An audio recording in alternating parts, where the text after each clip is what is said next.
Assalamualaikum warahmatullahi wabarakatuh. Perkenalkan, nama saya Fitri Berliana Putri dengan NIM 2248201073 dari kelas 6B.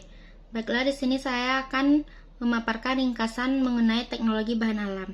Yang pertama ada ekstraksi minyak atsiri. Minyak atsiri adalah zat berbau yang terkandung dalam tanaman. Minyak ini disebut juga minyak menguap, minyak eteris, dan minyak esensial karena pada suhu kamar mudah menguap. Istilah esensial dipakai karena minyak atsiri mewakili bau dari tanaman asalnya. Ciri utamanya yaitu mudah menguap atau terbang dan menghasilkan aroma tertentu. Selanjutnya metode minyak atsiri. Pertama ada destilasi. Tahapan persiapan, pemanasan, pemisahan.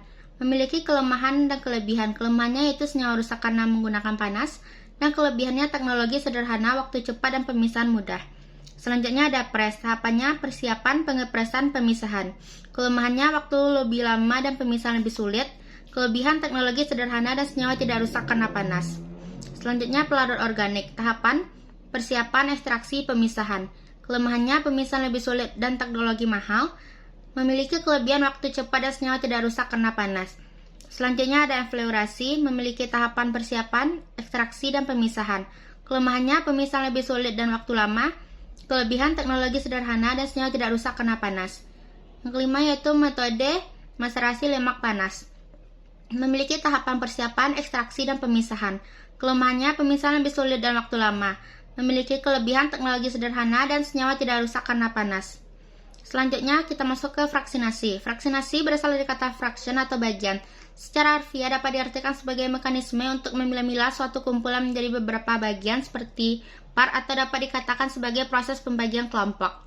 Tujuan dari fraksinasi yaitu mendapatkan fraksi atau bagian tertentu dari suatu ekstrak dan melakukan isolasi atau pemisahan satu senyawa. Selanjutnya yaitu fraksinasi, ada ekstraksi cair-cair dan kromatografi. Ekstraksi cair-cair menggunakan dua pelarut yang tidak saling larut dan terjadi peningkatan polaritas dan dapat diprediksi senyawa terlarut. Seperti nonpolar, contohnya lemak atau lilin, semipolar contohnya kumarin, fenolik tak terglikosida atau flavonoid, dan polar contohnya flavonoid glikosida. Kromatografi memisahkan senyawa berdasarkan afinitas terhadap fase diam dan fase gerak. Memiliki 4 jenis yaitu kromatografi lapis tipis, kromatografi kolom, vakum liquid kromatografi, dan solid phase extraction. Selanjutnya kromatografi lapis tipis. Prinsip kerjanya memisahkan sampel berdasarkan perbedaan kepolaran antara sampel dengan pelarut yang digunakan, menggunakan lapis tipis pada lempeng kaca, logam, dan lain-lain. Terdapat dua fase yaitu fase diam seperti zat padat dan fase gerak contohnya cairan. Selanjutnya ada isolasi senyawa. Dilakukan setelah kromatografi menggunakan teknik-teknik seperti penyedatan bercak atau ekstraksi dari pelat. Senyawa yang diperoleh dapat diukur menggunakan spektrofotometri. Selanjutnya ada pemurnian, metode untuk mendapatkan komponen bahan alam murni bebas dari komponen kimia lain yang tidak dibutuhkan. Prinsip dari pemurnian yaitu pemisahan antara dua zat atau lebih yang saling bercampur, memiliki tujuan untuk mendapatkan suatu zat murni dari suatu campuran atau larutan yang telah tercemar oleh zat lain, dan tingkat kemudian 95-100%.